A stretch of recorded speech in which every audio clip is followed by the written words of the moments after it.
I have a word that I want to share with any believer that is suffering or has been diagnosed with cancer. Whether it be cancer or whether it be some other type of sickness like Crohn's disease or arthritis, I want to say that there's hope. There's hope in the Lord. The medical industry is going to do what the medical industry wants to do, and that is make $1 off of you. The highest concern and the highest priority is that of profit. Though I'm thankful for the many advances in medical technologies ever since the dawn of man, it, like everything else, has become corrupted and the business ran by crooks and thieves. I particularly want to say something concerning those suffering with cancer, as I have recently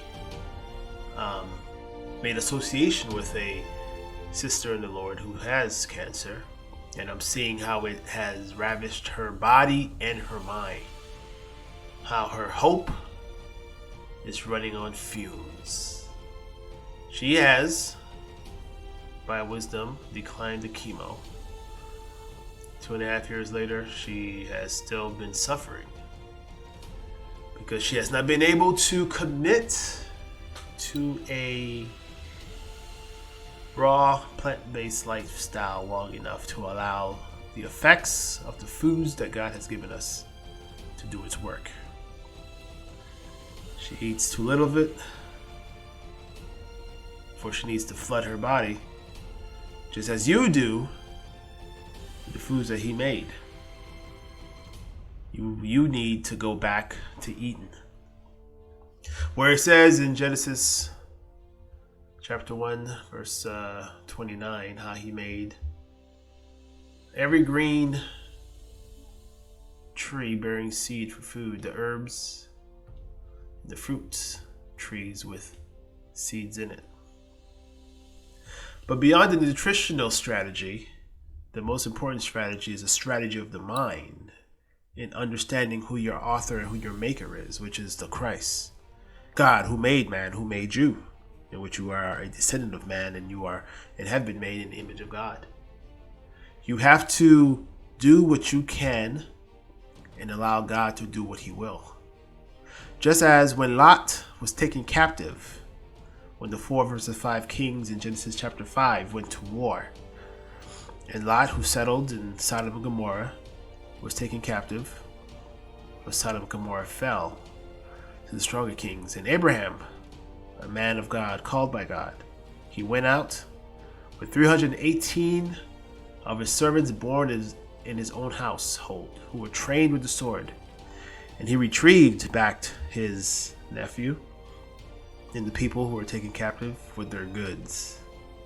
But when Abraham was returning from his journey, he met King Melchizedek, who was king and high priest of Salem. And this man, this mysterious man, says, "Blessed be the God of Abraham, who has given him the victory." So the scripture says that Abraham's victory was given to him by God. Previously, scripture says Abraham went out there with his servants with sword and shield, and they fought. Abraham put in the work, but God gave the victory.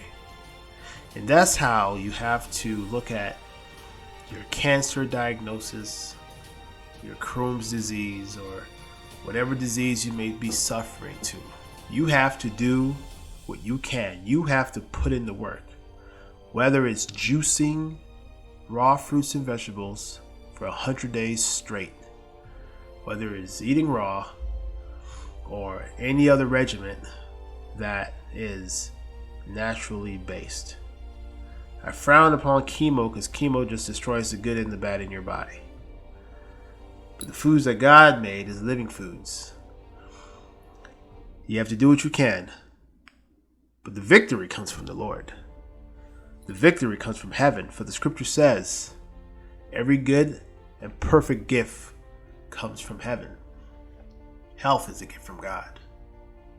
Life is a gift from God. So believe in the Lord, trust in the Lord with all your heart. Lean not on your own understanding, and in all your ways acknowledge him, and he shall direct your path.